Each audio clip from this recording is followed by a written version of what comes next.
Boa noite. É sempre uma alegria retornar aqui ao Bezerra de Menezes, onde tantas vezes viemos aqui estudar, principalmente os livros de Joanas. Eram momentos maravilhosos de aprendizados.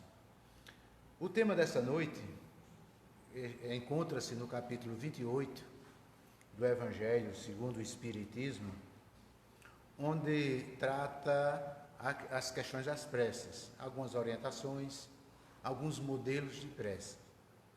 E nessa noite é o item 11, onde traz para nós as preces que nós devemos fazer aos anjos guardiões e aos espíritos protetores.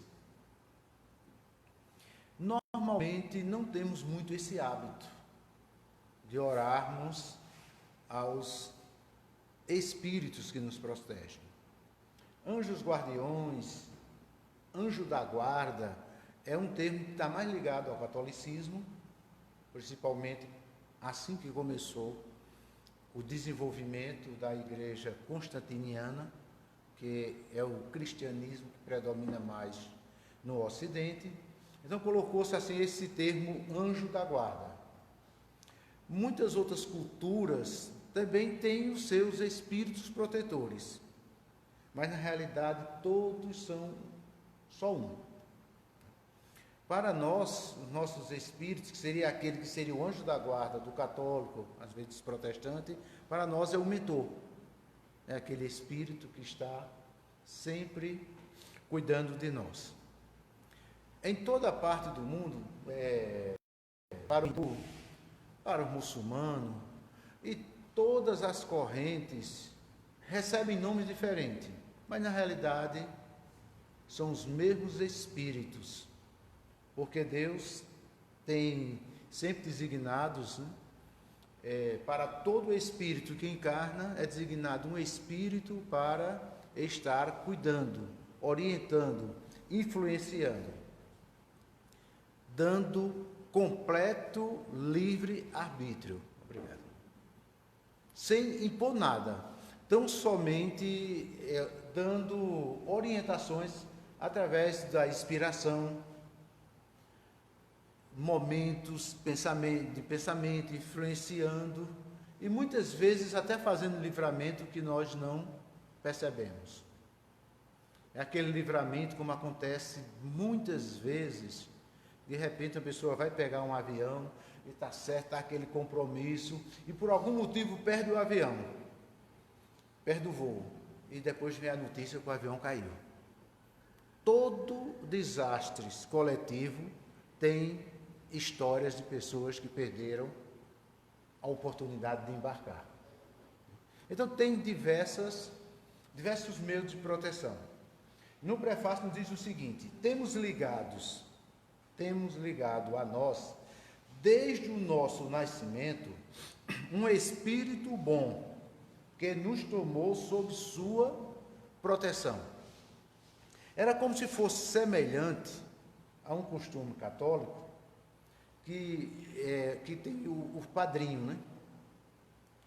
Eu não sei se ainda se cultua muito esses hábitos, porque faz muitos anos que eu não deixei de ser católico, né? Porque quando até a minha adolescência eu era católico, fui até coroinha,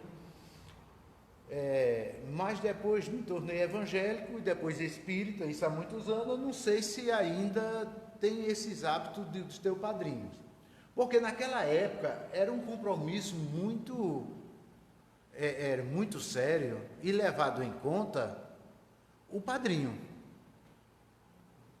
Se pegavam pessoas bem amigas, pessoas responsáveis, que ajudavam também na condução daquela criança. E se de repente os pais faltassem, os padrinhos sempre ajudavam, de muitas maneiras. E era um elo ligado, de ligação tão forte, que os afilhados perdiam bênção padrinho. Mas as coisas foram mudando, né? Eu não sei nem se ainda tem modo de padrinho. Hoje ninguém pede mais bênção nem a pai, nem a mãe. Imagine aos padrinhos.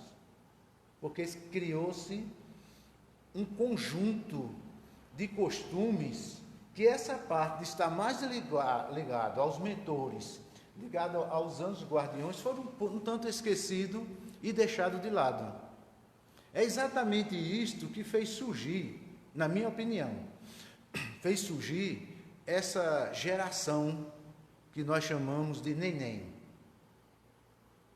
Nem estuda, nem trabalha, nem respeita ninguém, se dirige aos pais, tu, olha, só quer saber disto, né?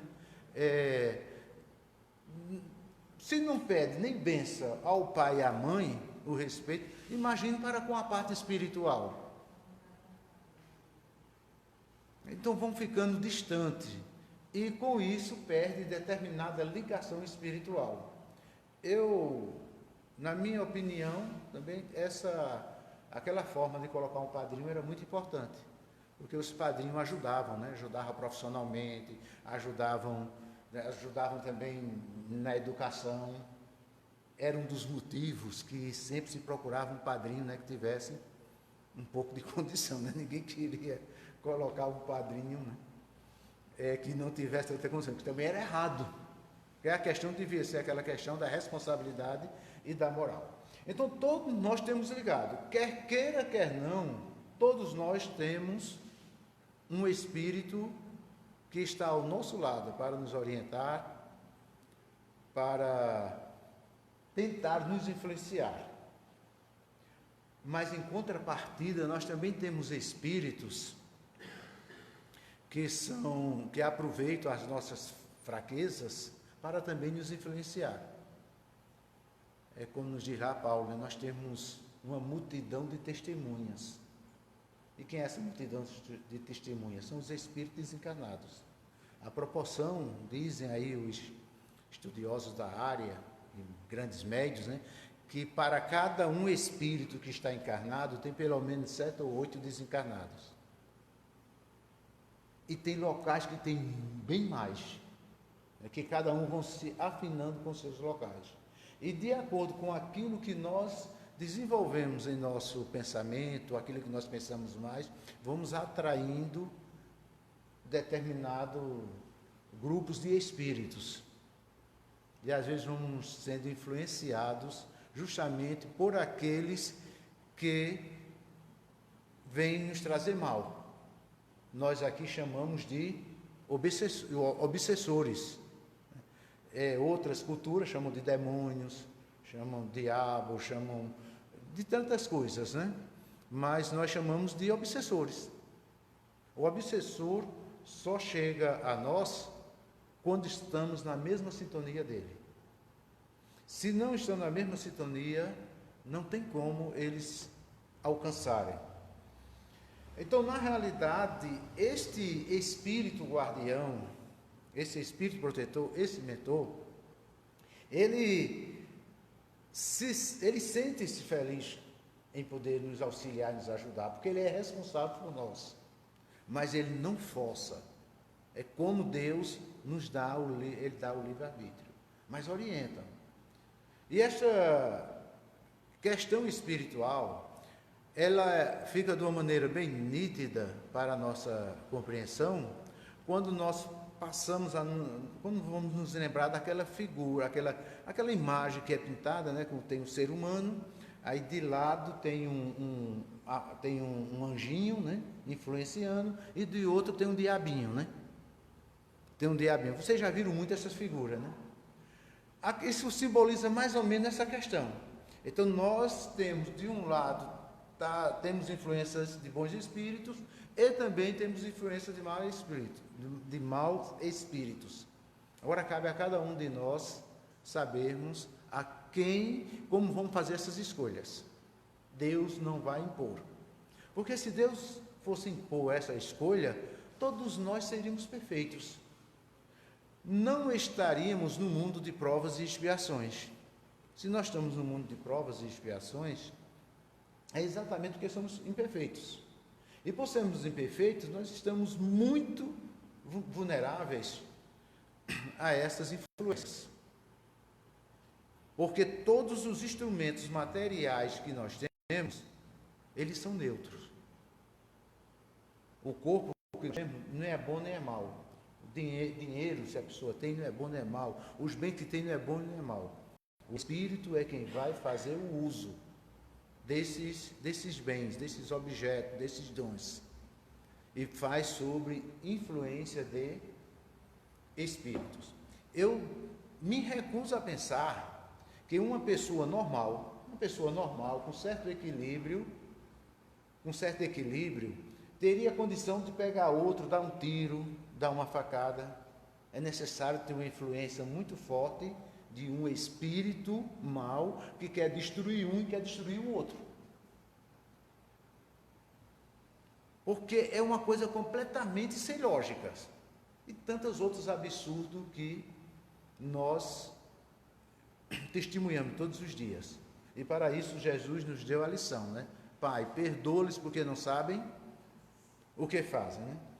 E esses espíritos, quando que estão a nos influenciar, eles terminam ficando ligados conosco. O espírito protetor, ele está sempre ao nosso lado e a qualquer momento que solicitarmos a ajuda, ele vai estar ao nosso lado.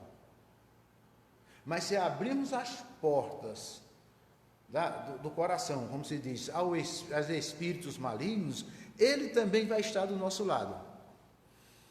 E quando desencarnarmos, no momento da desencarnação, quem vai ter domínio sobre nós é justamente aqueles que nós servimos mais. O apóstolo Paulo falia dessa luta dessas duas naturezas. Natureza muito ligada à matéria, natureza ligada ao espírito. Então, temos muitas influências, mas tem um segredo que pode nos ajudar muito, né? Que eu vou revelar para vocês, mas no final, que é um segredo espetacular. Colocando em prática, pode ter certeza absoluta que os espíritos maus, eles vão se afastando. E pode se afastar por completo. E é muito simples, né? Então, muito bem, continuando aqui, além do anjo guardião, que é sempre um espírito superior, temos espíritos protetores, que, embora menos elevados, não são menos bons ou magnânicos. Então, nós temos aquele que é o mentor, mas nós temos muitos espíritos, que são aqueles espíritos simpáticos. Tem um cantor e compositor que era da banda Os Beatles, o Paul McCartney. Ele teve um momento que estava com muita angústia, né? E ele teve um sonho com a mãe. E a mãe dizia, né, cantando aquela música, eu não falo nada de inglês, mas que é Lady B. Quando a mãe dizia, deixa estar, tudo vai melhorar, a mãe confortou, e aquilo deu uma impressão nele que ele compôs essa música, né? Ele fala da mãe dele, que era Maria, né? Mãe Maria, então apareceu e confortou. Então, muitas vezes nós somos confortados no mundo espiritual justamente por pessoas que foram ligadas a nós, ou da família espiritual. Às vezes é um pai, a mãe, amigo, uma avó que aparece às vezes em sonhos, às vezes vem na lembrança, nos momentos angustiosos, eles estão vindo ao nosso socorro. Então, além dos mentores, tem os outros espíritos que nos auxiliam. E nós precisamos, de alguma maneira, estar desenvolvendo uma conexão de harmonia e comunicação com esses espíritos. E no Evangelho nos ensina como podemos desenvolver essa parte, né? Aqui no Evangelho continua dizendo o seguinte, né? Pode ser um erro, isso é um erro, né? Fora erro, porém, acreditarmos que forçosamente temos um mau espírito a contrabalançar as boas influências que sobre nós que chegam sobre nós. É como dizer, se Deus então criou um espírito bom e aquele espírito está nos ajudando, ele também criou um mal. Aí onde está o engano? Deus só providenciou para nós aquilo que era bom, mas concedeu a nós o livre-arbítrio de nós fazermos nossas escolhas.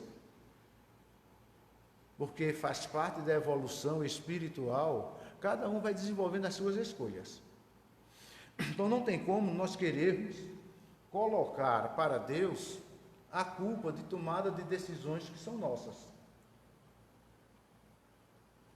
Temos todas as orientações que são necessárias, né?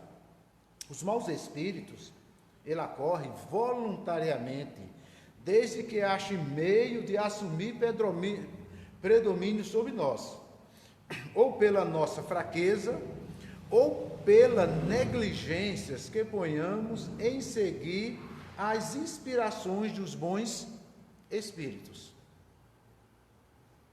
O Deus não já deixou designados maus espíritos, não. Isso vai de acordo com as nossas inclinações e as nossas escolhas. E eles vão nos influenciando na medida que nós vamos abrindo a guarda espiritual, que é uma coisa que fica muito distante de nós. Todas as religiões do mundo ensinam a oração. Ensinam a oração. Todas elas, de uma maneira, de outra, com determinadas liturgias, com determinados hábitos, mas todos fazem suas preces. Todos fazem suas preces. Jesus disse: orai sem cessar. Orai sem cessar. Na oração que ele nos ensinou, para ser um modelo universal, a oração do Pai Nosso, ele perdoa as nossas dívidas, assim como nós perdoamos aos nossos devedores, e livra-nos das tentações. Porque todos nós temos essas influências. Então, livra-nos das tentações. Então, está aqui o segredo para conseguirmos fazer um bloqueio contra essas influências. É a oração. Vocês acreditam que tem pessoas que levantam pela manhã e não fazem uma prece, não oram? Né? Estão como animais, sem ter o raciocínio. Aquela coisa bem simples, né? Não é preciso estar ajoelhado, pode ser sentado, deitado, mas assim que despertar para uma nova vida, um agradecimento, agradecer a Deus pela noite, ou estar despertando pela proteção, as orientações que teve durante o desdobramento do sono. Então começa assim, a pessoa começa fazendo uma prece, então já vai começando bem. Mas tem pessoas que não fazem, espíritas, evangélicos, católicos que não fazem. E aí onde está o segredo? Nós precisamos orar sem cessar. Jesus ensinou: buscai em primeiro lugar o reino de Deus e a sua justiça, as outras coisas virão por acréscimo. E o que é buscar em primeiro lugar? Então, ao despertarmos, o primeiro compromisso é uma prece. Pode ser uma prece simples, cada um externando da sua maneira. Se a pessoa não tem dificuldade de formular uma prece, nós vamos apresentar algumas aqui que tem no Evangelho. Mas vocês também acreditam que, às vezes, tem pessoas que levantam de manhã e ainda não fazem uma prece, e quando vai se alimentar também não faz, não agradece pelo alimento. Viu na oração do Pai Nosso, quando diz: o pão de cada dia nos dás hoje. Ali é a oração, o Pai Nosso já o pão de cada dia nos dás hoje. É a oração pelo alimento. Isso é muito bom. E eu só vim aprender isso quando me tornei evangélico. Eu não fazia nada disso, não. Eu estava na igreja católica, era ativo, mas não. Esse negócio de agradecer pelo alimento, não. Eu me habituei a agradecer pelo alimento, porque quando me tornei evangélico, antes de comer, fazia a prece. Porque foi, assim, uma forma de orar trazido muito pelos evangélicos. Eu creio que vocês já assistiram muitos filmes, que tem algumas famílias evangélicas nos filmes, né? E quando eles, antes de comer, eles vão agradecer, né? Agradecer. Aí depois é hora de sair para o trabalho. E tem pessoas também que não agradecem pelo trabalho, pela vida, pela família. E assim passa o dia todinho sem ter nenhuma comunicação com a parte espiritual. E dessa maneira vai cortando um elo importante dessa comunicação espiritual com os espíritos superiores. Porque você não vai agradecer a espírito mau. Você vai agradecer só a bons espíritos, a Deus, a Jesus. Muitos representados por santos, outros são representados por grandes figuras espirituais, e eles estão sempre ao nosso lado. E com isso nós vamos criando aquela harmonização, sabendo que sempre está junto de nós. Então vem à tarde, quando é à noite, não dorme antes de fazer também a prece, e isso vai criando uma barreira contra os maus espíritos. Se às vezes as pessoas têm dificuldade, às vezes de orar até preguiça, hoje como está muito comum o telefone com fone de ouvido, pode colocar um hino católico, evangélico, qualquer música espiritual, né? Coloca um pouquinho no ouvido e escuta, para acerenar. Até mesmo uma música de meditação, que tem o cunho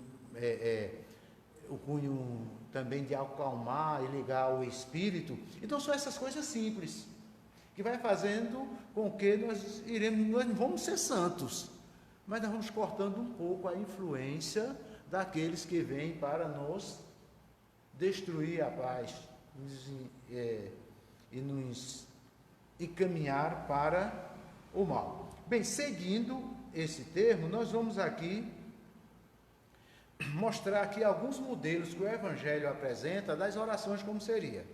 Veja, assim, não quer dizer que vamos tornar disso uma reza. Cada um se expressa da maneira como for. Não é nem preciso falar, mesmo através dos pensamentos. E a forma mais íntima com Deus não é essa que nós fazemos aqui, fazer uma prece pública. É aquela que a gente faz sozinho, como é dito no Evangelho.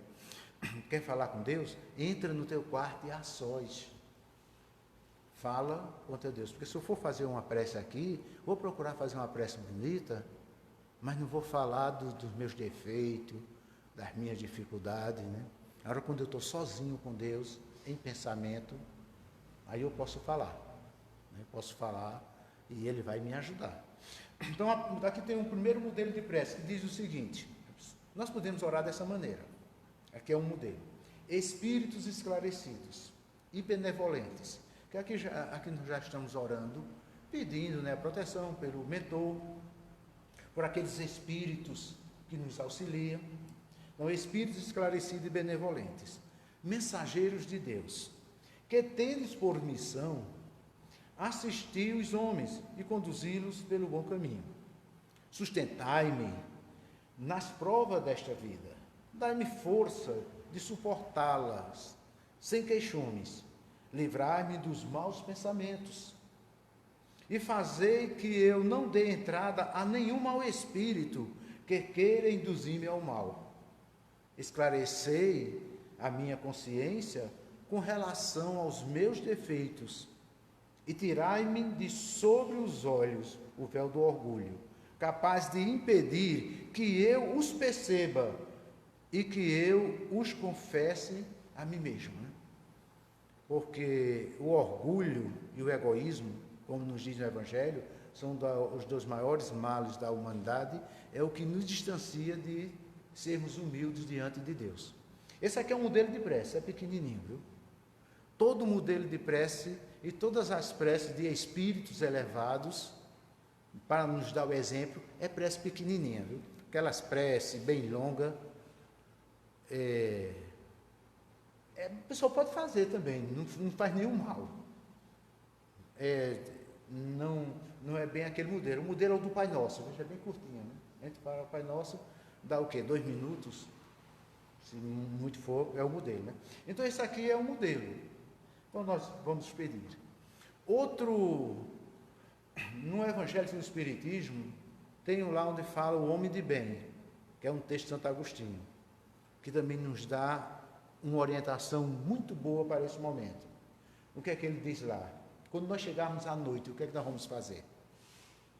Antes de dormir, a gente deita na cama. A gente vai fazer uma retrospectiva do dia. O que deixou de fazer de bem, o que fez de mal, a quem ajudou, a quem deixou de ajudar, a quem feriu, né? Para naquele momento pegar, fazer essa retrospectiva e ali fazer uma prece. Porque durante o dia, nós falamos muitas bobagens, muitas vezes fazemos coisas erradas, né? E se nós fizermos essa reflexão antes de dormir, é muito importante para solicitarmos o apoio aos nossos amigos espirituais que vão estar conosco. E certamente depois que pegarmos no sono, e que o espírito vai desdobrar, porque o espírito não dorme, né? O corpo fica descansando, pode ser conduzido para bons locais, para o auxílio e para a proteção. Aqui temos outro modelo de prece, onde diz o seguinte: meu Deus, permite que os bons espíritos que me cercam venham em meu auxílio quando me achar em sofrimento, e que me sustente se desfalecer. Faze, Senhor, que eles me incutam fé, esperança e caridade, que sejam para mim um amparo, uma inspiração e um testemunho da tua misericórdia. Faze de mim, enfim, que neles encontre eu a força que me falta nas provas da vida, e para resistir às inspirações do mal, a fé que salva e o amor que consola. Então, nesses pequenos modelos de prece, a gente pode colocar as nossas palavras e orar do nosso jeito. E quando eu estava fazendo aqui, essa mesma palestra eu fiz hoje à tarde lá em Gravatá. Mas cada vez que a gente vai fazendo, Walter, a gente vai se lembrando da coisa. Então eu vou fazer um exercício, eu vou fazer para mim. Eu vou pegar essas preces, eu vou gravar no celular, com as minhas palavras, direitinho, daí quando eu for dormir, vou colocar e escutar. Aí eu vou lembrando. Pode ser uma boa ideia, né? Eu vou ver se ainda hoje eu faço isso, antes de dormir, que eu tivesse ideia agora. Porque às vezes durante o dia, a gente passa um dia tão corrido, os compromissos, questões mil, problema aqui, problema ali, quando chega à noite, às vezes já está exausto, com a cabeça cheia, né? Mas você já tem lá uma prece gravada, por você mesmo, né? Na sua voz, com o seu sentimento, aquela que você sabe, você coloca no ouvido. Não, Sebastião? É uma ideia boa. Porque às vezes, quando eu vou fazer a prece, antes de dormir principalmente, de manhã eu faço mais tranquilo, mas quando eu vou dormir, às vezes a gente que está mais velho, a gente na nossa idade, parece que os neurônios não funcionam mais tão bem, né? A gente não conecta bem, aí coloca, e dessa maneira é uma forma de orarmos, né? Isso o Espiritismo não ensina não, viu? Sou eu que estou falando esse método agora. Cada um de nós vamos adaptar os momentos que nós podemos, assim, de alguma maneira, nos expressar em prece, né? E mais outra modelo de prece, nesse sentido, né, dos espíritos superiores, mas tem muitos modelos, são dezenas de modelos de prece para todas as situações. Nós vamos encontrar lá na coletânea de preces, no capítulo 28 do Evangelho segundo o Espiritismo, que é só sobre questão das preces, porque nós precisamos orar mais. Como disse Jesus, orar sem cessar. Aí vamos encerrar com essa. Diz: Espírito bem-amados, anjos guardiões, que, com a permissão de Deus, pela sua infinita misericórdia, velais sobre os homens, sede nossos protetores nas provas da vida terrena. Dai-nos força, coragem e resignação. Inspira-nos tudo o que é bom, detende-nos no declive do mal, que a vossa bondosa influência nos penetre a alma. Fazei, sintamos, que um amigo devotado está ao nosso lado, que vê os nossos sofrimentos e partilha das nossas alegrias. E tu, meu bom anjo, não me abandones. Necessito de toda a tua proteção para suportar com fé e amor as provas que praza a Deus enviar-nos. Então, que nós possamos, nessa noite, voltarmos aos nossos lares, alimentados com o Evangelho, e, ao dormir, vamos procurar fazer aquela prece pessoal, para, assim, termos aquela noite de paz, juntos com nossos amigos espirituais. Que Deus traga a sua paz e a sua bênção a todos nós.